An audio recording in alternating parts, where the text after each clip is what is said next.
இப்போ விஜய் அவர்களுக்கு மேலும் அரசியல நெருக்கடி கொடுக்குற வகையில வந்து பாத்தீங்கன்னா, தனுஷ்ல இருந்து லவ் டுடே ஹீரோ வரைக்கும் இன்னைக்கு எல்லாருமே அரசியலை நோக்கி பயணம் பண்றாங்க. Dhanush, Suriya, love today hero இப்படி எல்லாருமே வராங்களே சார். நடிகர்கள் இப்ப நடிப்பதை தாண்டி அரசியலை குறிவைப்பதற்கான காரணம் என்னன்னு பார்க்கலாம். அவங்களாம் அந்த உங்களுக்கு தெரியுமா, அந்த 30 நாட்களில் தமிழ் மொழி கற்கலாம், இங்கிலீஷ் பேசலாம், ஆங்கிலம் கற்கலாம்னு இருக்குல்ல, அது மாதிரி இவங்க 30 நாள் முதலமைச்சர் ஆகலான்னு ஒரு புத்தகம் இருந்தால் வாங்கி கொடுங்க. நிஜமாம்மா, நேற்று கூட ஒருத்தர் கேட்டபோது அதான் சொன்னேன். இந்த வந்து 30 நாட்களில் ஆங்கிலம் கற்கலாம் புத்தகம் இருக்குது சார், 30 நாட்களில் முதலமைச்சர் ஆகலாம் அப்படியாவது புத்தகம் இருக்கான்னு பாருங்கள். எல்லாருக்கும் அந்த ஆசை வந்துச்சு. காரணம் என்ன, விஜய் ஜெயிச்சது எல்லாருக்கும் ஆச்சரியம், அதிர்ச்சி ஆச்சரியம் ரெண்டும்.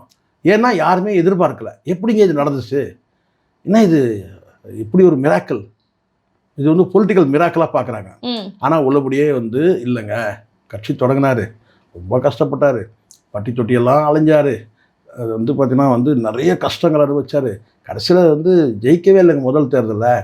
2வது முறை வந்து நின்னாருங்க, அதுலேயும் வந்து பார்த்திங்கன்னா ஒரு 20 சீட் தாங்க வந்தார். 3வது முறை தாங்க முதலமைச்சர் ஆனார். அப்படி சொன்னால் பரவாயில்ல, வந்தாருங்க, பிரச்சாரத்துக்கெல்லாம் போவே இல்லைங்க, பாட்டு போட்டு விட்டாருங்க, எங்கள் விஜய் உங்கள் விஜய்னு ஒரு பாட்டு போட்டு விட்டாரு. இது அதுக்கப்புறம் மொத்தம் கணிசமான ஒரு சில இடங்களை மட்டும்தான் போனார். ஒரு என்ன தமிழ்நாடு முழுவதும் போல. அவர் மொத்தமே மக்களை சந்தித்த மக்கள் வந்து சராசரியாக பார்த்தீங்கன்னா அதிகமாக மிஞ்சி போனால் ஒரு 50,000 பேர் சந்திச்சிருப்பார். ஏன்னா அவர் போகிற இடத்துல அந்த கூட்டம் திரும்பி வந்துனே இருந்துச்சு. ஆனால் அதை வச்சு எனக்கு கேட்டால் தமிழ்நாடு முழுவதும் கூட்டம் இருக்கிற மாதிரி ஒரு வந்து சீன் கிரியேட் ஆயிடுச்சு. ஆனால் வந்து 108 சீட் தான், பரவாயில்லைங்க, ஆட்சியை பிடிச்சிட்டாருலங்க, மெஜாரிட்டி இல்லை மைனாரிட்டி தான், ஆனாலும் ஆட்சியை பிடிச்சிட்டார்ல. ஸோ அப்படி இருக்கும்போது சரி, அவரால் ஒரு 108 சீட் அடிக்க முடியாது, நம்மளால் ஒரு 40 சீட் ஜெயிக்க முடியாதா, இல்லை 20 ஜெயிக்க முடியாதா, அப்படி ஒரு எண்ணம் வந்துடுச்சு. இப்போது தேமுதிக வந்து பார்த்திங்கன்னா ஒரு சீட் தான் ஜெயிச்சாங்க, 10 சீட் வாங்கிட்டு ஒரு சீட் தான் ஜெயிச்சாங்க. ஆனாலும் வந்து பார்த்திங்கன்னா ஒரு கணிசமான அந்த தொகுதியும் தொகையும் சொல்லிட்டு ஒன்று இருக்குல்ல, தொகுதியும் தொகையும்னு ஒரு கான்செப்ட் இருக்குல்ல, அதை வந்து அச்சீவ் பண்ணுறாங்கல்ல. அது தேமுதிகான்னு கிடையாது, எல்லா கட்சியுமே நான் சொல்கிறேன். இன்றைக்கி எந்த கட்சியுமா வந்து வெளிப்படையாக வந்து எனக்கு கட்சி நடத்தணும், எனக்கு வந்து தேர்தல் நிதி வேணும்னு சொல்லி கேட்குறது, நாம் தமிழர் தவிர்த்துட்டு சொல்லுங்கள், அதையே விமர்சனம் பண்ணுறாங்க. இங்கே திறன் நிதி கேட்குறாரு. அறிவு கட்டணில் ஒரு விஷயம் நல்லா புரிஞ்சுங்க, நாம் தமிழர் கட்சியை தவிர்த்துட்டு வேறு எந்த கட்சியும் திறன் நிதி கேட்கறதில்ல. அப்போ எப்படி அவங்களால கட்சி நடத்த முடியுது யோசிச்சிங்களா நீங்கள்? சீமான் திறன் நிதி கேட்குறத வந்து மையப்படுத்தி பேசுகிறீங்களே, அந்த அத்தனை அறிவாளிகளுக்கு நான் கேட்குறது, சீமான் திறன் நிதி கேட்குறாரு, மற்றவங்கெல்லாம் வந்து திறன் நிதியே இல்லாமல் எப்படி கட்சி நடத்துகிறான்? எல்லாரையும் நீங்கள் எடுத்துங்க, யாரை வேணாலும் நீங்கள் எடுத்துங்க. அப்போது அவங்களுக்கு வந்து எங்கேருந்து வருது? கம்யூனிஸ்டுகள் கூட உண்டி கொடுக்குறது இல்லாமல் இப்போது எங்கேயாவது உண்டியல் கொடுக்குறது நீங்கள் பார்க்குறீங்களா? இல்லை. ஆனால் எப்படி கட்சி நடத்த முடியுது? பெட்டியாக வந்துடுது இப்போ சொன்னீங்க பார்த்தீங்களா? ஏன்னா அவங்க கூட்டணின்ற பேரில் சொல்கிறாங்க சார், அதுதானே சொல்கிறேன், தொகுதியும் தொகையும் கூட்டணின்ற பேரில் அவங்க ஒரு தொகையை வாங்கிக்கிறாங்க. அதே நிலைமை தான் இப்போ யோசிக்கிறான். என்னன்னு கேட்டிங்கன்னா, ஏன் நம்ம வந்து ஒரு 20 எம்எல்ஏ ஜெயிச்சா போதாதா நம்ம கட்சியில்? அதை வச்சு யார் ஆட்சியை பிடிக்கிறான்னா அவங்ககிட்ட வந்து ஒரு பேரம் பேச முடியுமே. அப்படியே இல்லைப்பா, பேரம் தரலன்னா விஜய் மாதிரி ஆட்கள் பேரம் வந்து பணம்லாம் தரமாட்டாங்க, அமைச்சர் பதவி கொடுப்பாங்கல்ல. அந்த அமைச்சர் பதவிக்கு ஒரு அமைச்சருக்கும் வந்து பார்த்தீங்கன்னா ஒரு ஃபண்டு இருக்குல்ல. ஒரு அமைச்சருக்கு வந்து அதிகாரம் இன்றைக்கி சொன்னார்ல, யார், ஆதவர்ஜுனா, நிறைய மக்களுக்கு தெரியாத விஷயம்லாம் சொல்லித்தராரு. என்னென்னா 25,000 கோடி சமூக நீதித்துறையில் வந்து டேர்ன் ஓவர், ஒரு வியாபாரி மாதிரி பேசுகிறாரு பார்க்குறோம். 25,000 கோடி சமூக நீதித்துறைக்கு டேர்ன் ஓவர், அவர் அந்த நிதி ஆளுமை 25,000 கோடி இருக்குதாம்மா. அதோடைய மகிழ்ச்சி பொங்குது. 25,000 கோடி டேர்ன் ஓவர் ஆகிற ஒரு அமைச்சர் பதவியை அவர் கொடுத்துருக்குறோம். அப்போ எல்லோரும் நினைப்பாங்கல்ல, நாளைக்கு நம்மளும் ஒரு 10 எம்எல்ஏ வாங்கிட்டா போதுமே, ஒரு 10 துறை வாங்கலாம். இருக்கிறதே சமூக நீதித்துறையிலே 25,000 கோடினா, இன்னும் பொதுப்பணித்துறை, நீர்வளத்துறை, இன்னும் எத்தனை துறை இருக்குது இல்லையா? வணிக வரித்துறை இருக்குது, வருவாய்த்துறை இருக்குது, அங்கே எத்தனை ஆயிரம் கோடி டேர்ன் ஓவர் ஆகும். அப்போது ஒரு 5 அமைச்சர் கேட்டு வாங்கிக்கலாமே. முதலமைச்சர் ஆகலன்னா ஒரு 5 அமைச்சர் கேட்டு வாங்கலாம். அப்போ நீயும் தொடங்க, நானும் தொடங்க, எல்லாரும் தொடங்க, தேர்தல் நிறுத்தம் ஜெயிக்க முடியுதா, பரவாயில்ல, கூட்டணிக்கு போயிடலாம். இப்படி எல்லாருக்கும் அந்த ஆசை. அதுதான் தனுஷ், ராகவா லாரன்ஸு. ராகவா லாரன்ஸ்லாம் டெய்லி வந்து பத்திரிகையாளர்லாம் கூப்பிட்டு, உங்களை கூப்பிடலையா, உங்களுக்கு கூப்பிடல யாரையும், இந்த மாதிரி தெரியல, எனக்கெல்லாம் அழைப்பு வந்துச்சு, இந்த மாதிரி உங்களை வந்து சந்திக்கிறதுக்கு தயாராக இருக்கிறாரு, யாருங்க அப்படின்னு. ராகவா லாரன்ஸ் வந்து உங்களை சந்திக்கிறாருங்க, பர்சனலுக்கு சந்திக்கலாம் அப்படின்னு. இல்லை சார் உங்களை அவர் சொன்னார். என்ன சார் நியாயம் இது? அவரு வந்து என்னை சந்திக்கணும்னா இது அவர் தானே என்னை நோக்கி வரணும். இல்லை அவர் என்ன சந்திக்கணும், அவர் தானே வரணும். நான் எதுக்கு போகணும்னு கேட்டேன். நான் சந்திக்கணும்னா அவரை வந்து பார்த்தீங்கன்னா நான் போகலாம். அவர் சந்திக்கணும்னா என்ன, அவர் தானே வரணும். இல்லை சொல்கிறாரு கேட்டா வந்து மாதிரி என்னன்னா பத்திரிகையாளர்கள்லாம் கருத்து கேட்குறாரு. கருத்தெல்லாம் கேட்கல, கவர் கொடுக்க போகிறாரு சொல்லுங்க. என்ன அது உண்மைதானம்மா?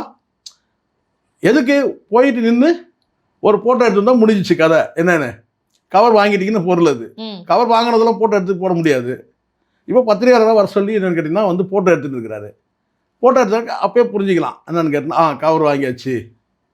ஸோ அதனால் சொல்கிறேன், இன்றைக்கி கட்சிகள் வந்து ஏன் வந்து நீங்கள் கேட்குறீங்களே தனுஷ் தொடங்குறாரு அவர் தொடங்குற சொன்னால், கட்சி தொடங்குனா ஒன்றும் தேவையில்லைம்மா. கொள்கை, கோட்பாடு, தத்துவம் இதெல்லாம் தேவையே இல்லை. நடிக்க தெரியணும், டான்ஸ் ஆட தெரியணும், 2 இருந்தால் போதும். சார் இந்த 3 மாசத்துலயே பல கோளாறுகள் பல சிக்கல்களை நம்ம சந்திச்சுட்டு வரோம்ல சார். அப்படி இருக்கும்போது மீண்டும் மக்கள் இதே நடிகர்களுக்கு வாய்ப்பு கொடுப்பாங்கன்னு இவங்க நம்புறாங்களா? அப்படி இல்லை. இங்கே வந்து இருக்கிற தமிழ்நாட்டில் உள்ள அந்த அரசியல் சூழல் பார்க்குறாங்க. இங்கே தத்துவார்த்த அரசியல் பேசக்கூடிய கட்சிகள் வந்து பார்த்திங்கன்னா வந்து கவர்ச்சி அரசியலில் வந்து பார்த்திங்கன்னா வந்து என்ன சொல்கிறதுன்னா தள்ளப்படுது, பின்னோக்கி தள்ளப்படுது. அதாவது முற்றிலுமாக ஒழிச்சிட முடியாது. தத்துவம் கோட்பாடு இதுதான் வந்து கடைசி வரைக்கும் உறுதியாக நிற்கும், கொள்கை தத்துவம் கோட்பாடு. ஆனாலும் வந்து இந்த கவர்ச்சி அரசியல் வந்து பார்த்திங்கன்னா பின்னுக்கு தள்ளுது. ஏன்னா கவர்ச்சி சினிமாவை விரும்பக்கூடிய அந்த மக்கள் வந்து அதிகமாக இருக்கிறாங்க, கொள்கை தத்துவங்களை நம்பக்கூடிய மக்களை கடந்து. அப்போ அது என்ன ஆகுதுன்னா கொஞ்ச நாளைக்கு அந்த பிரகாசம் அந்த வெளிச்சம் இருக்க தான் செய்யும். ஒருத்தருக்கு வந்து விழுந்துச்சுன்னா அதுக்கப்புறம் மற்றவங்களுக்கு அது நடக்காது. இப்போ ஆந்திராவில் வந்து என்டி ராமராவ் இதுவாகிட்டார், இறந்துட்டார். சந்திரபாபு நாயுடு இருக்கிறாரு, இன்னும் பல பேர் இப்போ ஜெகன்மோகன் ரெட்டி இவங்கெல்லாம் வந்தால் கூட ஒரு அரசியல் கட்சி வழியாக வராங்க. ஆனால் அடுத்த நடிகர்கள் யாரும் வந்து வர முடியல. பவன் கல்யாண் வந்தார், ஒரு டெப்புட்டின்ற அந்த இடத்த வந்து பிடிச்சிருக்காரு வச்சுக்கோங்க. ஆனாலும் அவர் முதலமைச்சர் ஆக முடியல, ஒரு டெப்புட்டின்ற முதலமைச்சர்ன்ற. இப்போ அடுத்தது அவங்க வேறு யாராவது கூட வந்தோன்னா ஏன் நம்ம பவன் கல்யாணம் மாதிரி நம்மளும் வந்து யாராவது வர முடியுமான்னு ட்ரை பண்ணலாம். அதே தான் இங்கே தமிழ்நாட்டில் அவர் டெப்புட்டி, இவர் வந்து டைரக்டாக சீஃப் மினிஸ்டராக இருக்கிறாரு. அப்போது வந்து நாமளும் கூட வரலாம். இன்னும் ஒரு 10-20 சீட்டு குறைஞ்சிருச்சுன்னு வச்சுங்களேன். அப்போ சொல்லலாம் ஒரு 70 சீட் தான் வந்துருந்தாருன்னா அப்போ இவரும் டெப்புட்டியாக தான் இருந்திருப்பார். யார் நம்ம இப்போ இருக்கிற முதலமைச்சரும். சரிங்களா? ஏதோ ஒரு கட்சி கூட போயிடலாம், எடப்பாடியோட போயிடலாம், இல்லை ஏதோ ஒரு கட்சியோட போய் டெப்டியாக தான் இருந்திருப்பார், இல்லை எதிர்கட்சியாக இருந்திருப்பாருன்னு வச்சுங்க. ரெண்டுத்தையும் ஏதாவது ஒன்று தான் நடந்திருக்கும். ஸோ இப்போ இவருக்கு வந்து ஆட்சி பிடிக்கிறான்னு கேட்டால் நம்மளாம் ஏன் முடியாது, நம்மளாலே முடியும் அப்படின்னு நினைக்கிறாங்க. பிரதீப் ரங்கநாதா இருக்கட்டும், வந்து சிம்புவா இருக்கட்டும், அல்லது சூர்யா, விஷால், தனுஷ். நான் என்ன சொன்னேன், எல்லாருமே ஆரம்பிங்கன்ற. நான் எல்லாருமே ஆரம்பிங்க. சரி, இவர் தேசிய விருது வாங்குறாரு படத்துக்கு, அதற்கப்புறம் வந்து பாத்தீங்கன்னா திடீர்னு அரசியல் ரீதியா வந்து பிஜேபி கருத்துக்கள் பேசுறாரு. நல்லா தெளிவா புரிஞ்சுங்க. இப்ப தனுஷ் பின்னாடி வந்து பிஜேபி இருக்கு, பிஜேபி இருந்து கீ கொடுக்குது. அப்போ அவருக்கு வந்து பாத்தீங்கன்னா வந்து ஏதாவது பெருசா செய்யணும். இவன் வந்து அப்படி பார்த்தா விஜய் இறக்கி விட்டதும் பிஜேபின்னு ஒரு காலத்துல இருந்ததுமா. இப்போ அவங்க நிலைப்பாடு மாறுது இல்ல. இவர் நமக்கு ஏதோ விசுவாசமா இருப்பாருன்னு பார்த்தா இல்லையேங்க, அவர் காங்கிரஸ்ல கூப்பிட்டு வந்து விடுறாரு உள்ள. காங்கிரஸ் வந்து அமைச்சர்களை சேர்க்குறாரு அப்படின்னு இருக்குல்ல. இப்போ நான் கேட்குறேன், இப்போ இதுக்கு பதில் சொல்லுங்கள். வைகோ அவர் வந்து ராகுல் காந்தி வச்சு ஒரு புத்தகம் வெளியிடுறாரு. அந்த புத்தகத்தை பெற்றுக்கொள்ள இடத்துல வந்து விஜய் இருந்தார். அந்த நிகழ்ச்சி வந்து ரத்து பண்ணிட்டார். ஏன் ரத்து பண்ணார் சொல்லுங்கள்? வைகோ வந்து டைரக்டாக வந்து விஜய் அவர்கிட்ட புத்தகம் வெளியிடறாருன்னா விஜய் வந்து கலந்துட்டு இருப்பாரு. ஆனால் ராகுல் காந்தி வைக்கும் போது ராகுல் காந்தியும் வந்து ராகுல் காந்தியும் கட் பண்ணிட்டு போங்க, ராகுல் காந்தியும் விஜயும் ஒரே மேடையில் வந்து இருக்கிறத தவிர்க்கிறார் பிஜேபிக்காக. ஆமாம், ஏன்னா பிஜேபி வந்து கடுப்பாயிருவாங்க, ஏற்கனவே கடுப்புல இருக்கிறாங்க அவங்க. சரி, இப்போ நீட் விவகாரத்துல கூட இவங்க வந்து பாஜகவோட கைப்பாவை போல அமைதி தானே காத்தாங்க. அதுதான் நான் சொல்றேன், பிஜேபிக்கு ஒரு பக்கம் சப்போர்ட்டா இருக்கிறாங்க. ஆனாலும் வந்து பாத்தீங்கன்னா இங்க டைரக்டா வந்து நம்ம கொடியை தூக்கி பிடிக்கிட்டு கால் ஒண்ணு இல்ல. இப்போ இதே தனுஷ் வந்தாருன்னா அவர் வரும்போதே ஜெய் ஸ்ரீராம், ஓம் நமச்சிவாயான்னு சொல்லி வராரு. எண்ணம் போல் வாழ்க்கை தத்துவம் புதுசு புதுசா இருக்கு பார்த்தீங்கன்னா. இது எண்ணம் போல் தான் வாழ்க்கை, எண்ணம் போல் வாழ்க்கை, எண்ணம் போல் தான் வாழ்க்கை. என்ன எனக்கு ஒன்றும் புரியல. உங்களுக்கு ஏதாவது புரிஞ்சுதாப்பா? உங்களுக்கு ஏதாவது புரிஞ்சுதா? எண்ணம் போல் வாழ்க்கையில முடிஞ்சு எண்ணம் போல் தான் வாழ்க்கை அப்படின்றது எனக்கு அது 2வது லைன் எனக்கு புரியல எனக்கு. சரி, ஏதோ ஒன்று வாயில் வந்தது, ஏதோ ஒன்று சொல்கிறான்னு வச்சுக்கலாம், ஏதோ ஒன்று அது சொல்லிட்டு போட்டோம். ஆனால் இப்போ இவங்களுக்கு வந்து பிஜேபி பொறுத்த வரைக்கும் ஸ்ட்ராங்காக வந்து இந்துத்துவ தூக்கி பிடிக்கிற நபர் வேணும். ஜோசப் விஜய் என்னதான் தூக்கி வந்து பிடிக்க இது பண்ணாலும் ஒரு கட்டத்துக்கு மேலே அவரால் ரொம்ப அடிக்க முடியாது. காரணம்னா அவர் வந்து ஜோசப் விஜய், வெறும் விஜய் கிடையாது, ஜோசப் விஜய். பட் இங்கே வந்து அப்படி கிடையாது. இவருக்கு வந்து பார்த்தீங்கன்னா தனுஷ் ஸ்ட்ராங்காக பிடிப்பார். சார் ரஜினி இயக்குறாரா சார்? எனக்கு தெரிஞ்சுக்க அவர் வந்து படமே அவர் இயக்கலமா இது வரைக்கும். எத்தனை படம் நடிச்சிருக்காரு நீங்கள்? 172 படத்தை நடிச்சவர் படமே இயக்காதவர். எதுக்காக இயக்கணும்? சரி, அப்படியே இருந்தாலும் கூட வந்து பார்த்தீங்கன்னா வந்து மருமகனும் இப்போ வந்து பார்த்தீங்கன்னா அதிகாரப்பூர்வமான மருமகனும் கிடையாது, விவாகரத்தான மருமகன் இருந்தாலும் அது மூலியமா பேர பிள்ளைகளுக்கு அவருக்கு ஒரு பெயர் தானே. ஆனால் இருக்கு. ஆனால் வந்து எனக்கு தெரிஞ்சு வந்து ரஜினிகாந்த் அவர்களுக்கு வந்து அரசியலே வேணான்ற நிலைப்பாடாக இருக்கார். குடும்பத்தில் இருக்கும் கூட யாரும் வந்து அரசியலுக்கு வரக்கூடாதுன்ற எண்ணத்தில் தான் அவர் இருக்கிறாரு. அவருக்கு அவர் சம்பாதிக்கணும், அது வந்து பேர பிள்ளைங்க அனுபவிக்கணும், இதுதான் அவருக்கு இருக்குது. அவருக்கு அரசியல். ஆனால் லதாவுக்கு வந்து அப்படி இல்லை. லதா என்னன்னு கேட்டால் இவ்வளோ பெரிய ஃபோர்ஸ் வந்து வீணாக போகுது. நேற்று வந்த பையன் வந்து இவரை பின்னாடி தள்ளிட்டு வந்து ஆட்சியை பிடிச்சிட்டாரு. ஆனால் நம்மக்கிட்ட இவ்வளோ பெரிய ஃபோர்ஸ் இருக்கு சார். ஆனால் ரஜினிக்கு விஜய் மேலே கோபம் இருக்குல்ல? நம்ம சொல்கிறோம், எல்லா மனிதரும் நம்ம மறைக்காமல் பேசணும், சரியா? எல்லா மனிதருக்குமே இயல்பாக ஒன்று வந்துடும்மா. நீங்கள் எவ்வளோதான் மூடி மறைச்சாலும் ஒரே ஒரு 10% அந்த இது வந்துடும். ஏன்னா இவருடைய நீண்ட கால பயணம்னு இருக்குது. இவர் பயணத்தில் எப்போ வந்து விஜய் வந்து சினிமாவில் நுழைஞ்சிருப்பார், அதில் வந்து கவனிச்சுட்டே வர்றாரு. ஒரு கட்டத்தில் வந்து சினிமாவில் வந்து பார்த்தீங்கன்னா வந்து ஒரு போட்டியாக வந்தார். உள்ளபடியே ரஜினி இப்படி நினைக்கணும்னு கேட்டேன்னா, என் வயசு என்ன, என்னுடைய அனுபவம், நான் வந்து இவரோட வந்து போட்டி போடுற அளவுக்கு இந்த ஒரு பையன் ஒருத்தன் வந்திருக்கிறான்னு சொன்னால் அது வந்து பெருமையாக தான் நினைக்கணும். ஆனாலும் அவர் பெருமையாக நினைச்சாலும் வந்து பார்த்தீங்கன்னா கூட இருக்கிறவன் விட மாட்டான், நோண்டிக்கிட்டே இருப்பானுங்க. அவங்க மனைவியே சொல்கிறாங்களே சார், இன்னத்துக்கு அவர் முதல்வர் ஆயிருப்பாரு. ஏன் ஆக வேண்டியது தானே? அதை தடுத்ததே அவங்க தானே. அவங்களுடைய எண்ணம் என்னன்னு கேட்டேன். நான் ஒன்றே சொல்கிறேன், ரஜினிகாந்த் அவர்களுக்கு வந்து பார்த்தீங்கன்னா ஒவ்வொருத்தருக்கும் ஒரு பிரச்சனை இருக்கும் பார்த்தீங்களா, ஒவ்வொருத்தரும் வீக்னஸ் இருக்கும். ரஜினிகாந்தோட வீக்னஸே என்னன்னு கேட்டிங்கன்னா அவங்க மனைவி தான், மைனஸே அவங்க தான். அவரை வந்து பார்த்தீங்கன்னா சுயமாக சிந்திக்க விட்டால் நல்ல மனுஷன், நிறைய மக்களுக்கு நல்லது செஞ்சுருப்பார். ரஜினிகாந்த் அவர்கள் பேர் கொஞ்சம் டேமேஜ் ஆச்சுன்னா நீங்கள் சொல்லுங்கள் யாரால் ஆச்சு, நீங்கள் சொல்லுங்கள் பார்ப்போம். ரஜினிகாந்த் அவர்கள் பேர் வந்து கொஞ்சம் டேமேஜ் ஆச்சுன்னா அது இவங்களால தான் ஆச்சு, இல்லை இவங்க பசங்களால் ஆச்சுன்னு சொல்லுவாங்க. ஒன்று பெண்களுடைய அந்த வளர்ப்பு, அந்த நடவடிக்கைகள், அதுக்கப்புறம் வந்து மனைவி பணத்தின் மீது மனைவிக்கு ஆசை. இல்லை சார், ஆனால் எனக்கு இன்னொரு கேள்வி, மகளுக்கு வந்து பார்த்தீங்கன்னா விவாகரத்து ஆசை, மனைவிக்கு பணத்து ஆசை. இதனால தான் ரஜினிகாந்த் அவர்களுக்கு வந்து நேம் டேமேஜ். இதை தாண்டி என்ன வந்து ஏதாவது குறை சொல்ல முடியுமா நீங்கள்? இல்லை சார், இப்போ நீங்கள் சொல்கிறீங்கல்ல, அதாவது மக்கள் சேவை அவர் செய்யக்கூடிய அந்த மனநிலையில் தான் இருக்காரு அப்படின்னு. ஸோ வந்து ரஜினியாக இருக்கட்டும், சூர்யாவாக இருக்கட்டும், லாரன்ஸாக இருக்கட்டும், இவங்கெல்லாம் வந்து பார்த்தீங்கன்னா ஆல்ரெடி ஏதோ ஒரு வகையில் மக்களுக்கு ஏதோ ஒரு வகையில் சேவை செய்யக்கூடிய வேலைகளை செஞ்சுட்டு இருக்காங்களே. சேவையை தாண்டி அரசியலுக்கு வரணும் அப்படின்னும் போது அந்த சேவையை பயன்படுத்தி இவங்க வேற ஏதாவது பிளான் போடுறாங்களா அப்படின்ற வந்து நம்ம யோசிக்கணும். நல்லா புரிஞ்சுங்க. எப்படி பார்த்தாலும் நீங்கள் சொல்லுவாங்கள்ல, தேன் எடுத்தா புறங்கை நக்காம விட மாட்டான்னு சொல்லுவாங்க. அந்த மாதிரி நீங்கள் சொல்லலாம். என்னென்னு கேட்டால் நான் மக்களுக்கு நல்லது செய்ய வரேன். இப்போ எல்லாரும் அதானே சொல்கிறேன். என்னப்பா வந்து தனுஷ் வர்றாருப்பா, கட்சி கொள்கை கோட்பாடு தத்துவம் என்னப்பா அப்படின்னு சொன்னால் அதெல்லாம் ஒன்றும் இல்லை சார், அவர் நல்லா டான்ஸ் ஆடுவார், நல்லா நடிப்பார், இது ரெண்டு தான் இருக்குது. சரி, எதுக்கு அரசியல் வராருன்னு கேட்டால் நான் வழக்கமாக சொல்லக்கூடிய வார்த்தை கேட்டால் ஏழைங்களுக்கு தான் நல்லது செய்ய வராரு, மக்களுக்கு நல்லது செய்ய. ஏழைங்க கூட விட்டுருங்க, மக்களுக்கு நல்லது செய்ய. சரி, கெடுதல் செய்யறதுக்கு யாராவது வருவாங்க? எல்லாரும் சொல்லக்கூடிய வார்த்தை தானே, மக்களுக்கு நல்லது செய்ய வரேன்னு சொல்ல போகிற வார்த்தை தான். ஆனால் அது பின்னாடி அப்படி கிடையாது. ஆட்சி அதிகாரம்னு வந்தால் அங்கே வந்து பலவிதமான விஷயம் இருக்குது. இதை சொல்கிறார்ல, சமூக நீதித்துறையில் 25,000 கோடி டேர்ன் ஓவரே இருக்குது, ஏதோ ஒரு வியாபாரத்தை சொல்கிற மாதிரி அவர் சொல்கிறார் இல்லையா? அதை அந்த மாதிரி இருக்குன்னா ஒரு அரசியல் நிர்வாகம் பண்ணும்போது பார்த்தீங்கன்னா வந்து தமிழ்நாடு அரசியலோட மொத்த பட்ஜெட் எவ்வளோ வந்து பார்த்தீங்கன்னா வந்து வெளிநாட்டிலேருந்து வாங்கக்கூடிய கடன் தொகை எவ்வளோ, அந்த கடன் தொகைக்கு வந்து பார்த்திங்கன்னா வட்டி இருக்கோ இல்லையோ, ஆனால் கமிஷன் ஒன்று இருக்குது ஒரு துறைக்கும் வேலைகள் செய்யும் போது, இல்லையா? ஸோ இதெல்லாம் ஒரு வருமானம் இருக்குல்ல, எல்லா அமைச்சர்களுக்கும் வருமானம் இருக்குது. வருமானம் இல்லாத அமைச்சர்லாம் சும்மா சொல்லுங்க, வேணா சொல்லலாம். என்னன்னு கேட்டால் அதுவும் இப்போ வந்திருக்கிறவங்க எல்லாம் வந்து கக்கன் காமராஜர் பேத்தி பேரம் பேத்தியான்னா ஒன்றும் வந்து பார்த்திங்கன்னா பண்ணக்கூடிய அந்த அட்டகாசங்கள் இனிமேல் தான் தெரிய போகுது. முதலமைச்சர் என்ன சொல்லலாம் என்ன கேட்டால் பல கோடி வந்து சினிமாவில் பார்த்தவர், பணத்தாசை இல்லை அப்படிலாம் சொல்லலாம். ஆனாலும் கூட ஒரு ஸ்டேஜ் தாண்டி கேட்டால் வந்து கட்சியை நடத்தணும் அப்படின்னா அதுக்கு ஒரு பெரிய நிதி ஆளுமை வேணும். இந்த வழக்கமாக சொல்லுவாங்க, எனக்கு தெரிஞ்ச ஒரு துறையில் வந்து பார்த்திங்கன்னா வந்து அவர் ஆயிடுச்சு, ரிட்டையர் ஆகிட்டார், இப்போ ஆளே இல்லை.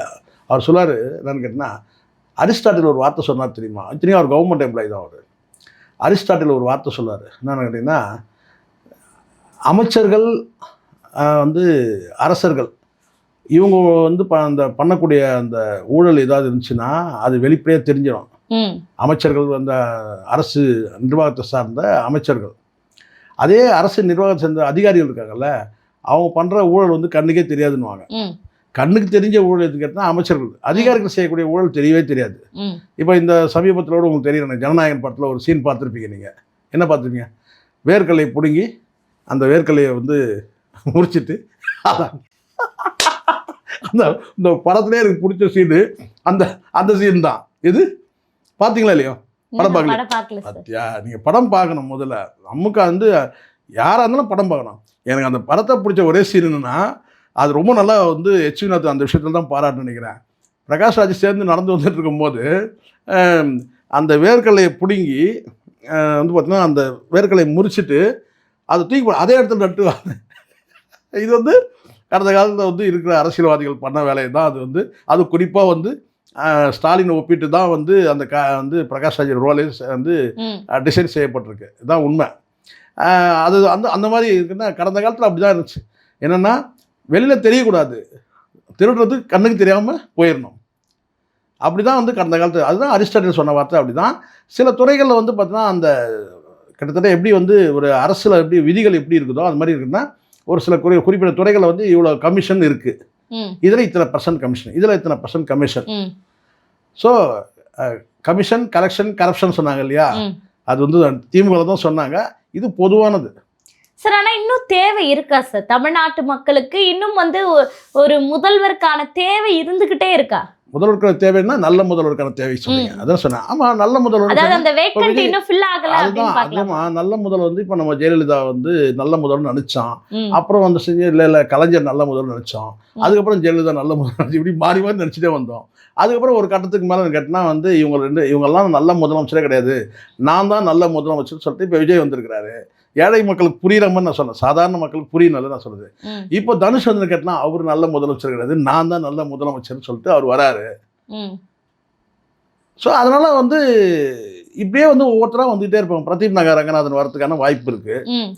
மக்கள் தான் இங்க முடிவு பண்ணோம். மக்கள் வந்து ஜெயலலிதா இருந்தபோது யாராவது கட்சிக்கு வரணும், அரசியல் திரும்பணும் பயப்பட்டாங்கல்ல, அந்த ஆளுமை திறன் இருந்தது. இப்ப அந்த ஆளுமை திறனே இங்க இல்லாததாலதான் எல்லாருமே அரசியல் கிடையாது. இப்போ ஜெயலலிதா அவர்கள் கூட பார்த்தீங்கன்னா ஆளுமை திறன் வந்து பார்த்தீங்கன்னா 90லேருந்து 95 வரைக்கும் இருந்ததான்னு கேட்டா கிடையாது. ஆளுமை திறன் இல்லாதனால தான் அவங்க ஆட்டம் போட்டது அப்பதான்.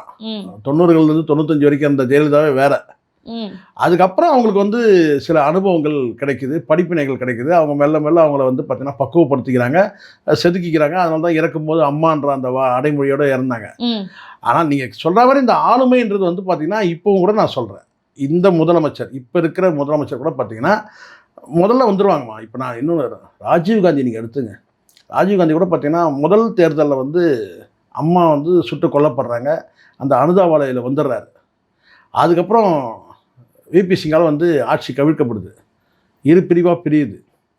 அதுக்கப்புறம் அடுத்த முறை வந்து பார்த்தீங்கன்னா அவர் வந்து ஆட்சி அமைக்க போகிறாருன்னு வச்சுக்கிறேன். அதுக்கான வேலைகள் ஏன்னா விபி சிங் ஆட்சியை கவிழ்க்கிறாரு, ஒரு சந்திரசேகர்ன்ற ஒருத்த வச்சு விபி சிங் ஆட்சியை வந்து கவிழ்க்கிறாங்க.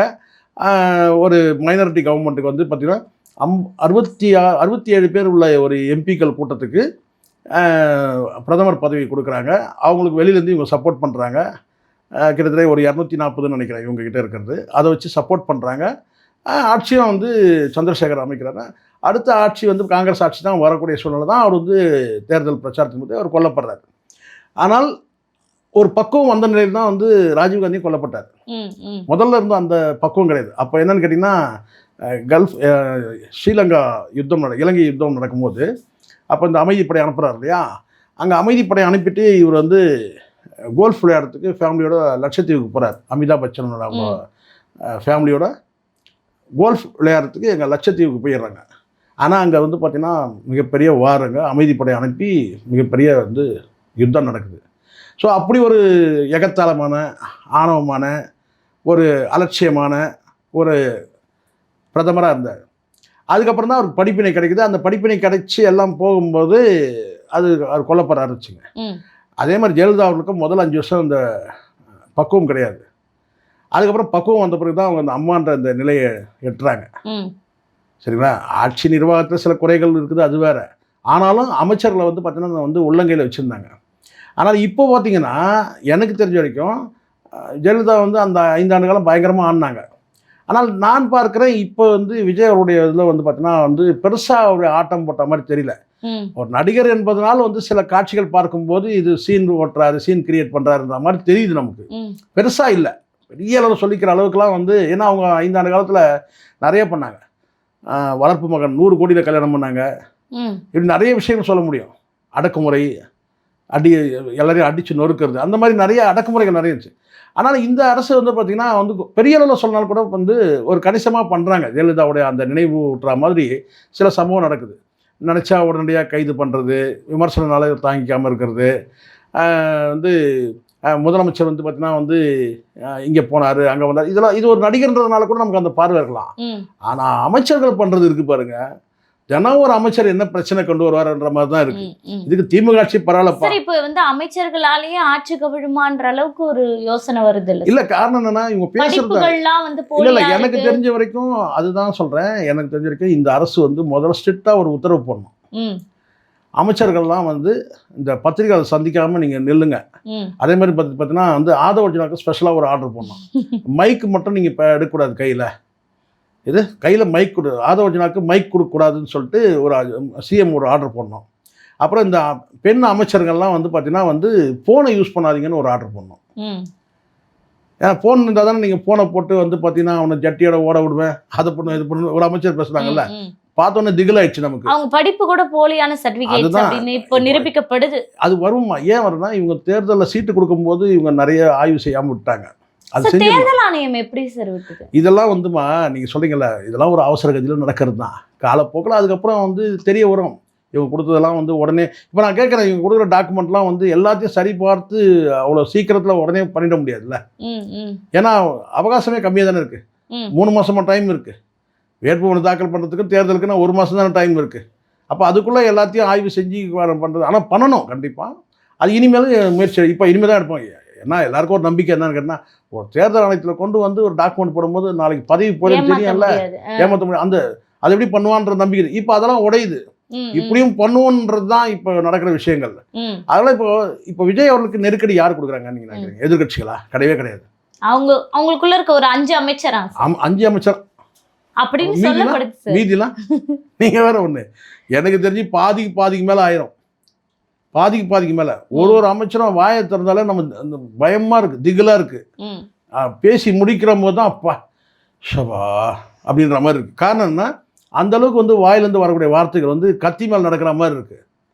இல்லைன்னா வந்து ஒரு அமைச்சர் ஏற்கனவே நம்ம வாயை திறந்தா வில்லங்கமாகுதுன்னு தெரியும்.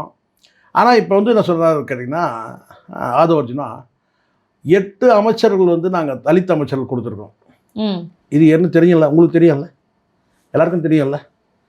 8 அமைச்சர் வந்து பார்த்தீங்கன்னா வந்து பட்டியல் வகுப்பை சார்ந்தவங்களுக்கு கொடுத்துருக்குறாங்கன்னு தெரியும். அதை நீங்கள் வந்து இப்போ இன்னொருத்தர் வந்து ஏதோ குறை சொல்கிறாங்க, இல்லை இன்னொருத்தர் அதை பெருமையாக பேசுகிறாங்கன்னா அது வேற, அவங்களுக்குள்ளே போயிடும். ஒருத்தர் பெருமையாக பேசுவாங்க, இது என்னங்க பெருமை பாடுறதுக்கு இதில் என்னங்க இருக்குன்னு சொல்லுவாங்க. ஒரு சிலர் ஆமாங்க இது பெருமைன்னு சொல்லுவாங்க. ஆனால் நீங்கள் வந்து அதை திருப்பி சொல்லும்போது என்ன ஆகுது? இப்போ ஆதவர்ஜனா வந்து சொல்கிறாரு 8 அமைச்சர்கள் தலித் அமைச்சர்கள் நாங்கள் வழங்கியிருக்கோம். அப்போ அதை அடுத்தடுத்து நீங்கள் ப்ரெஸ் பண்ணி சொல்லும் போது வாக்கரசியல், அது வாக்கரசியல் கூட இருக்கட்டும். அப்போ நீங்களே அவங்க வந்து ஒரு இழிவுபடுத்தாத, அமைச்சர் பதவிக்கு உங்களுக்கு வந்து தகுதியே கிடையாது, ஆனால் நாங்கள் கொடுத்துருக்குறோம் அப்படி சொல்கிற மாதிரி ஆயிடுதுல. ஒரு வார்த்தை இருக்குல்ல, அது அழுத்தமாக பதிவு பண்ணுறதுல இருக்குமா? கண்டிப்பாக நீங்கள் மீண்டும் நீங்கள் சொல்லக்கூடாது. இப்போ இதில் இல்லாத ஒருத்தர் சொல்லணும், டிவிக்கு அரசு சார்பு இல்லாத ஒருத்தர்னு சொல்லணும். என்ன சொல்லணும்னு கேட்டிங்கன்னா, இந்த அரசு பரவாயில்லைங்க, 8 அமைச்சர் தலித் அமைச்சர்களுக்கு வந்து பட்டியல் வகுப்பு சார்ந்த அமைச்சர்களுக்கு வந்து பதவி கொடுத்துருக்குறாங்க, தலித்துகளுக்கு கொடுத்துருக்குறாங்க அப்படின்னு இன்னொரு கட்சியை சார்ந்த பேசினா பரவாயில்ல. நீங்களே திரும்ப இதை சொல்லும் போது என்ன ஆகுதுன்னா, நீ இப்போது இது வந்து நீங்கள் அது தற்பெருமைன்றது வேறு, அது வேறு விஷயம். அது தற்பெருமை கூட எடுத்துக்க, இது என்ன இன்னொரு சமூகத்தை நீங்கள் இழிவுபடுத்துகிற மாதிரி ஆகிடும். நாங்கள் வந்து பட்டியல் வகுப்பு சார்ந்தவங்களுக்கு நாங்கள் அமைச்சர் பதவி கொடுத்தோம்னா அப்போ அதுக்கு தகுதியே இல்லாதவங்க அவங்க, நாங்கள் கொடுத்தோன்ற மாதிரி ஆகிடுதுல. நீங்கள் சொல்லக்கூடிய வார்த்தையை வந்து மீண்டும் திருப்பி நாங்கள் வந்து பட்டியல் வகுப்பை சார்ந்தவங்களுக்கு நாங்கள் வந்து அமைச்சர் பதவி கொடுத்தோம் அமைச்சர்னா, அப்போது அந்த அமைச்சர் பதவியை பெறுவதற்கே அவங்களுக்கு தகுதி இல்லாதவங்கன்ற மாதிரி ஆயிடும். தங்கவேல் கதையாயிடும். தங்கவேல்கிட்ட வந்து ஒரு வசனம் பேசுனாங்க, டொனால்ட் தங்கவேல் ஒரு நடிகர் இருந்தார், தெரியும், பழைய நடிகர், காமெடி நடிகர், தெரியுமா உங்களுக்கு? அவர்கிட்ட கொடுத்தாங்களாம் வசனம். அவர் வந்து பார்த்தீங்கன்னா ஒருத்தர் வருவார், நீங்கள் வருவீங்க, உள்ளேருந்து வெளியே வருவீங்க, அவர் ஒருத்தர் வருவார், அவர் வந்து நீங்கள் நாசமாக போங்கன்னு சொல்லிட்டு வசனம் பேசணும்னு சொன்னாங்க. எப்போ நான் என்னால் பேச முடியாதுப்பான்னு. ஏன்ப்பா அவனை போய் நான் நாசமாக போக சொன்னாங்க, யாரையுமே நான் அது மாதிரி சொன்னதே கிடையாது, என்னால் பேச முடியாது. இல்லை சம்பளத்தை கொஞ்சம் கூட்டி தரோம், நீங்கள் பேசி தான் ஆகணும், நீ எவ்வளோ சம்பளம் கொடுத்தாலும் நான் பேச மாட்டேன் அப்படின்னு சொல்லிட்டாரான். உறுதியானாரான். இல்லைங்க இந்த காட்சியில் நீங்கள் வேறு வழி இல்லை சார், வேறு டைலாக்கும் மாற்றி போட முடியல, நீங்கள் நாசமாக போன்னு சொல்லணும், இல்லை கெட்டு போன்னு சொல்லணும், இல்லை பாழா போட, இல்லை நீ வீணாக போயிடுவ, இப்படி சொல்லணும்னு கேட்டால் ஐயோ எல்லாமே ஒரே அர்த்தம் தான் ஆகுது, நான் என்னால் சொல்ல முடியாது அப்படின்னா. இல்லையா அந்த சீனுக்கு வேணுமே கண்டிப்பாண்ணா, அவ்வளோதானே, சரி போயிட்டு அவனை வர சொல்லுன்னு சொன்னாரான். போயிட்டு வந்து உள்ளே வரும்போது, வாயா வா, நீ நல்லா இருப்பையா, நீ நல்லா இருப்ப, நீ நல்லா இருப்ப, நீ நல்லா இருப்ப, நீ நல்லா இருப்ப, ஒரு வார்த்தையை 5 முறை அழுத்தி நல்லா இருப்பேன் நல்லா இருப்பேன் நல்லா இருப்பேன் அப்படின்னு அர்த்தம் என்னாச்சு, அது மீனிங் என்னாச்சு, நாசமாக போவோன்னு ஆயிடுச்சு. மீனிங் நல்லா இருப்பேன்ற வார்த்தையை 4 முறை அழுத்தி சொன்னாலே அது என்ன ஆயிடுச்சு, நாசமாக போன்னு சொன்னது அர்த்தமாயிடுச்சு. அப்படி தானே இருக்கு. நீ நல்லா இருப்பப்பா, நீ நல்லா இருப்ப. சில இடங்களில் சொல்லுவாங்க, ஒரு குடும்பங்களுக்குள்ளே சண்டை நடக்கும்போது சொல்லுவாங்க, நீ நல்லா இருப்பப்பா, நீ நல்லா இருப்ப, நீ நல்லா இருப்ப. அதே தான் அது மாதிரி என்னன்னு கேட்டால், நாங்கள் தலித் அமைச்சர்கள் வந்து 8 பேருக்கு நாங்கள் வந்து பட்டியல் வகுப்பு சாதனை 8 பேருக்கு நான் அமைச்சர் பதவி கொடுத்தோம். 8 பேருக்கு கொடுத்தோன்னா அப்போ என்ன சொல்ல வரீங்க நீங்கள்? இது வரைக்கும் யாரும் செய்யாது, நீங்கள் செஞ்ச இதை நீங்களே சும்மா சொல்லிட்டு இருக்காதிங்க. ஒரு தடவை சொன்னீங்களா, முடிஞ்சிச்சு, மீதி கதையை நாங்கள் பார்த்துப்போம். அப்போ அதே மற்ற சமூகத்தை சொல்லுவீங்களா, நான் பட்டியல் வகுப்பு சாதனை 7 பேருக்கு 8 பேருக்கு அமைச்சர் கொடுத்தோம், நாயுடுக்கு நாங்கள் 4 பேருக்கு கொடுத்தோம், முதலியாருக்கு நாங்கள் 3 பேருக்கு கொடுத்தோம், நாய்க்கருக்கு வந்து 40 பேருக்கு, இப்படியா சொல்லுவீங்க? அப்போ அதே மாதிரி தான் நீங்கள் நினைக்கணும். அமைச்சர் பதவி கொடுத்துருக்கீங்க, சாதி பாகுபாடு இல்லாமல் கொடுத்துருக்குறோம், நாங்கள் முடிஞ்சிருச்சு. ரஞ்சித் சொன்னார்னா ரஞ்சித் ஸ்ட்ரைட்டாக கவுண்டர் கொடுத்துருங்க, ஒரு அறிக்கை கொடுத்துருங்க, ரஞ்சித்துக்கு பதில் சொல்கிறேன். ஆனால் ரஞ்சித் வந்து பேரை சொல்லாமல் வந்து பார்த்தீங்கன்னா ஒருத்தருக்கு வந்து இவங்களுக்கெல்லாம் நாங்கள் பதில் சொல்கிறதில்ல, நான் அப்படி இப்படி சொல்லி ஒரு மறைமுகமாக பதில் சொல்லணும்னு எங்களுக்கு அவசியம் இல்லை அப்படின்னு சொன்னேன். நேரடியாக சொல்லிட்டு போங்களேன். ரஞ்சித் நான் வந்து தலையாக எடுத்துகிட்டு போகிறார் வந்து, எப்பா ரஞ்சித் நீ சொன்னீங்க இல்லைப்பா, நாங்கள் வந்து அமைச்சர்கள் நாங்கள் கொடுத்துருக்குறோம். அவருக்கு ரஞ்சித் கேட்டது என்னென்னா, அது கேட்டது சரி தப்புன்றது வேறு விஷயம். ரஞ்சித் வந்து நான் சொல்கிறேன்னா, இந்த 7-8 அமைச்சர்கள் கொடுத்துருங்க, அதை 7 பேருக்கு வந்து பார்த்தீங்கன்னா வந்து எங்கள் தலித் மக்களுக்கு எதுவும் செய்யலைன்னு சொல்கிறாரு. அது கொஞ்சம் அவசர குடிக்கையாக வந்து சொல்கிறாருன்னு வச்சுங்களேன். இங்கே வந்ததே 3 மாதம் தானே ஆகுது, இன்னும் 100ஆவது நாளே கொண்டாடல இல்லையா? 100ஆவது நாள் கொண்டாடின பிறகு தானே கேட்கணும். இங்கே 100ஆவது நாளே இன்னும் கொண்டாடல, அதுக்குள்ளே வந்து எங்களுக்கு சமூகத்துக்கு எதுவுமே செய்யலை, கையில் போல வரலன்னு சொல்லிப்பாங்க. உடனே இவங்க என்ன சொல்கிறாங்க கேட்டினா, வந்து 2 மாதம் தான் நாங்கள் ஆச்சு, அதில் 1 மாதம் இவர் குறைச்சிக்கிறாரு, 3 மாதம் ஏறக்குறைய ஆகுது. நாங்கள் வந்து 2 மாதம் ஆச்சு, அதுக்குள்ளே எங்களை வந்து செய்யலையான்னு கேட்குறாங்க. ஆனால் நாங்கள் அமைச்சர் பதவி இதுக்கு முன்னாடி யாருமே கொடுக்கவே இல்லை, நாங்கள் கொடுத்துருக்கோம். இதை எத்தனை தடவை திருப்பி சொல்லிட்டு இருப்பீங்க? கண்டிப்பாக இப்படி சொல்கிறதே வந்து அந்த பட்டியல் வகுப்புக்கு வந்து பார்த்தீங்கன்னா அவங்கள அவமானப்படுத்துறது தான் நான் நினைக்கிறேன். திரும்ப சொல்லாதீங்க, மற்றவங்க சொல்லட்டும். ஜெயலலிதா அவர்களுக்கு அந்த ரிசர்வேஷன் விஷயத்தில் ரிசர்வேஷன்லாம் அவங்க சில விஷயங்கள் வந்து தைரியமாக அச்சீவ் பண்ணாங்க. அப்போது நீதிமன்றத்தில் வழக்கு எல்லாத்தையும் வந்து கடந்து போய் வந்து அந்த ரிசர்வேஷனை வந்து அவங்க வந்து சக்ஸஸ் பண்ணாங்க. அதுக்காக என்ன செஞ்சாங்கன்னா, தீகாவை சார்ந்த வீரமணி இப்போ கூட இருக்கிறார், அவர் இன்னைக்கு கூட சைக்கிள் பேரணி நடக்கும். ஆமாம், சைக்கிள் பேரணின்னா அவர் சைக்கிளோட ஓட்டுவார், ஆனால் வயசாகிடுச்சு தவிர இப்போ கூட சைக்கிள் ஓட்டுவார்னு வச்சுங்களேன். இப்போ அவர் என்ன செஞ்சாருன்னு கேட்டிங்கன்னா, ஜெயலலிதாவுக்கு வந்து சமூக நீதி காத்த வீராங்கனைன்னு, சமூக நீதி காத்த வீராங்கனைன்னு ஒரு பட்டம் கொடுத்தாங்க. இப்போ உள்ளபடியாக வந்து பார்த்திங்கன்னா தாவேக்கா அல்லாத கட்சியோ அல்லது அமைப்போ அதை செஞ்சிடணும். இவருக்கு ஒரு விழா எடுத்துட்டோம், சமூக நீதி காத்த. அது ஒன்றும் பெரிய பட்டம் ஒன்றும் கிடையாது, படித்து வாங்குற பட்டம் கிடையாது, ஒரு அழைக்கிறது தான். சமூக நீதி காத்த வீராங்கனை அப்படின்னு ஒரு பட்டம் கொடுத்தாங்க. இப்போ இவருக்கு கொடுங்க, 8 அமைச்சர் கொடுத்துருக்காங்கன்னா சமூக நீதி காத்த மாவீரன் விஜய் அப்படின்னு சொல்லி நீங்கள் ஒரு விழா எடுங்க, பண்ணுங்க. இது மற்றவங்க செய்யலாம், உங்களை நீங்களே பெருமையாக பேசினா எப்படிப்பா? எங்களுக்கெல்லாம் கொஞ்சம் வாய்ப்பு தாங்க சார். ஒன்று ப்ரமோட் பண்ணுறது, அப்படி இல்லைன்னா ஏதாவது ஒரு இஷ்யூ இல்லை ஆட்சி சம்மந்தப்பட்ட இல்லைம்மா, எனக்கு தெரிஞ்சிருக்க இருக்கிற அமைச்சர்களை சிறப்பாக செயல்படுறா ஆச்சரியமாக அதிர்ச்சி அடையாதீங்க, சரிங்களா? பக்கத்தில் தண்ணி கொடுப்பா அவங்களுக்கு. ஆச்சரியமாக அதிர்ச்சி எனக்கு தெரிஞ்சவங்க இருக்கிற அமைச்சர்களை சிறப்பாக செயல்படுறா விஜய் மட்டும்தான். நான் வேணா எழுதி ஒன்றா உங்களுக்கு தரேன். ஆமாம் சார், தன் கைகளால் டிக்கெட் எடுத்த விஜய். ஆமாம், இல்லை நீங்கள் இதெல்லாம் கிண்டல்லாம் பண்ணாதீங்க, இதெல்லாம் ஒரு பக்கம் இருக்குது, அது எல்லா முதலமைச்சரும் செய்கிறது தான்மா, சரிங்களா? ஆனால் இருக்கிறது வந்து பார்த்தீங்கன்னா பிரச்சனை இல்லாமல் போகிறது யார், அதை சொல்லுங்க நீங்கள். சார் ஆனா பிரச்சனையை கண்ட்ரோல் பண்ணணும்னு நினைக்கிறாரு சார் பிரச்சனை கண்ட்ரோல் பண்றேன்னா கண்ட்ரோல் பண்ற அளவுக்கு நீங்க தினம் எடுத்து வந்தீங்கன்னா இன்னைக்கு ஒரு இதை வேலையா செஞ்சுட்டு பாரு அவர் உட்காந்துக்கிட்டு நீங்க ஒரு நாளும் ஒரு அமைச்சரை பாருங்க. இன்னைக்கு ஒரு அமைச்சர் ஒரு பிரச்சனை, அடுத்த நாள் இன்னொரு அமைச்சர். இப்போ இதே எல்லாத்தையும் விட்டு உங்களையே கவனிக்க முடியாதுல்ல. முதலமைச்சர் அவருடைய வேலையை விட்டுட்டு ஃபுல்லாக இதையே பார்த்துட்டு இருக்க முடியும். ஒரு முதலமைச்சருக்கு எவ்வளோ வேலை இருக்குது, நிர்வாகத்தில் எவ்வளோ வேலை இருக்குது, அதை கடந்து வந்து அரசியல் கட்சியிலே வேலை இருக்கு. ஆனால் இந்த கட்சி வேலைகள் இப்போ எதுவும் நடக்கிறது கிடையாது. சரிங்களா? உள்ளபடியே பார்த்தா எனக்கு வந்து பார்த்தீங்கன்னா ஒரு 2 பேரை வந்து அங்கே அமைச்சர் பதவி வந்து நீக்கிட்டு நீங்கள் முதல்ல கட்சி நிர்வாகத்தை கவனிங்கன்னு சொன்னால் முடிஞ்சிச்சு. புஷியானந்து, ஆதவர்ஜுனா 2 பேரும் அமைச்சர் பதவியிலேருந்து இறக்கி நீங்கள் கட்சி நிர்வாகத்தை பாருங்கள், ஆட்சி நிர்வாகத்தை நாங்கள் பார்த்துக்குறோம், கட்சியை ஒழுங்குபடுத்துகிற வேலையை பாருங்கள். ஆனால் இங்கே கட்சியை ஒழுங்குபடுத்துகிற வேலை யாரும் இல்லைம்மா. அதனால் ஒவ்வொருத்தரும் மீதும் ஒரு குற்றச்சாட்டு. திடீர்னு ஒரு எம்எல்ஏ மீது பாலியல் குற்றச்சாட்டு. இதெல்லாம் எங்கே போய் முடியும்? நீங்கள் பாருங்கள். தினமும் ஒரு அமைச்சர் ஃபோனில் பேசுகிறாங்க. ஒரு அறிவு வேணாமா அடிப்படையில்? இன்னொருத்தவங்க அதாவது ஆண் நண்பருடன் போகிற சுற்றுற வீடியோ அது ஒளிகிறாங்க கேமராவை. இதை என்ன பட்ஜெட் என்ன ஆக போகுதுன்னு பயமா இருக்கு சார். நீங்க அதுதான் நான் சொல்றேன். இப்போ பட்ஜெட் கொடுத்து நீங்க பட்ஜெட் அது இருக்கட்டும், பட்ஜெட் விவாதம் நடக்குமா இல்லை அங்கே வேற என்ன விவாதம் நடக்குன்னு எனக்கு தெரியல. பட்ஜெட் கூட எதிர்கட்சி ஏன்னா இவ்வளோ மோசமாக வந்து நடந்துப்பாங்க. ஒரு பதவிக்கு கொடுத்த பிறகு எவ்வளோ அந்த ரோல் அது மாதிரி நல்ல. நம்ம இப்போ யார்? நம்ம வந்து இப்போ ஒரு அமைச்சர் அந்த இடத்துக்கு வந்து நல்ல. இப்போ நீங்கள் அதனால தான் நான் சொல்கிறேன், இருக்கிறதுல பெட்டர் யாருன்னு கேட்டிங்கன்னா வந்து முதலமைச்சர் விஜய் தான் எனக்கு பெட்டராக தோணுது. ஏன்னா பிரச்சனை இல்லாமல் இருக்கிறாரு. ஒரு பிரச்சனை வரும்போது கூட ஒரு நடிகை வந்து பார்த்தீங்கன்னா ஒரு வான் பண்ணி ஒரு ஒரு ஒரு எல்லையோடு நிறுத்துறாரு. ஆஸ்திரேலியாவே போயிட்டாங்களா? அது சார் அவங்க மளிகை கடை துறக்கிறதுக்காக போனாங்கம்மா. அவங்க போனது நீங்கள் ஏதோ பெரிய இது நினச்சிடாதீங்க. இப்போ இங்கே லோக்கலில் ஒரு இப்போ நம்ம இங்கே இருக்குல்ல நிறைய இருக்குல்ல சூப்பர் மார்க்கெட்லாம் இருக்கு இல்லையா, அது மாதிரி ஒரு சூப்பர் மார்க்கெட் திறக்கிறதுக்கு ஏதோ அங்கே போனால் ஏதோ வந்து ஒரு அரசு கட்டிடத்தை திறக்கிறதுக்காக போனாங்க. ஒரு மளிகை கடையை திறக்கிறதுக்காக போயிருக்காங்க. அது அவங்க தனிப்பட்ட நடவடிக்கை, நம்ம அது எதுவும் சொல்ல முடியாது. இல்லை சொல்கிறேன் நான், முதலமைச்சரை பொறுத்த வரைக்கும் கொஞ்சம் கவனமாக இருக்கிறாரு. பிரச்சனைகள் அவர் மூலமாக வராத அளவுக்கு பார்த்துக்கிறாங்க. அது காரணம் வந்து கூட இருக்கிற நபர்கள் கூட இருக்கலாம்.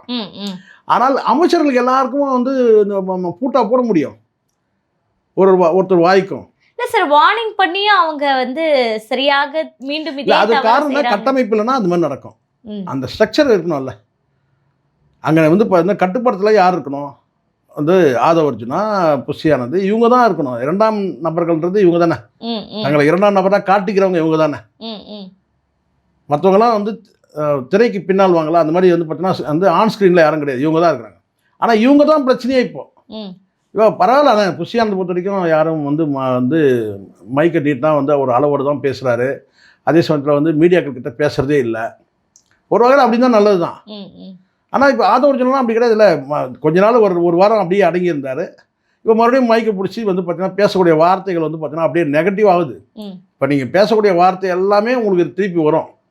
இப்போ நீங்கள் என்ன சொன்னீங்கன்னா இவிஎம் மிஷினை ரீகவுண்ட் பண்ணுறாங்க, 9,000க்கு வந்து பார்த்தீங்கன்னா 15,000 இருக்க போகுது. இதெல்லாம் நக்கல் அடிக்கிறது தானே. தேர்தல் ஆணையத்தை ஒரு அமைச்சர் நக்கல் அடிக்க முடியாது. முதல்ல அது புரிஞ்சுக்கணும். நீங்கள் இந்த முடிவு வந்து பார்த்தீங்கன்னா எலெக்ஷன் கமிஷன் எடுக்குது. ரீகவுண்டிங் பண்ணணும், குறிப்பிட்ட போலிங் பூத்தில் ரீகவுண்டிங் பண்ணட்டும்.